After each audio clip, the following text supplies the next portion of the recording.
Assalomu alaykum Eurodiesel servis kuzatuvchilari. Har doimgidek bugungi ishlarimizdan biri bilan tanishtirib o'tkazaman. DAF Euro 6 chek yonib qolib, tortishlari juda silab bo'lib qolgan. Kompyuter diagnostikasi qilib farsunkalarini yechib oldik va har birini stendga qo'yib tekshirib ko'rdik. Tekshiruv natijalariga ko'ra farsunkalar normal holatda ishlab turibdi. Tekshiruvimizning keyingi bosqichi bu visokiy давление nasos. Nasoslar diagnostikada foiz juda baland ko'rsatyapti.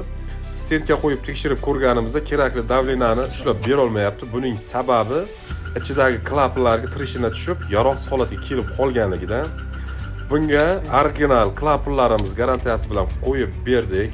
Mashinani podkachka tagidagi setkalarini tozalab, yangi toplimli filtrlarni qo'yib, yurg'izib, ideal holatga keltirib berdik. Shunday ishonchli va sifatli xizmatlar kerak bo'lsa, Eurodiesel servisga murojaat qilishingiz mumkin.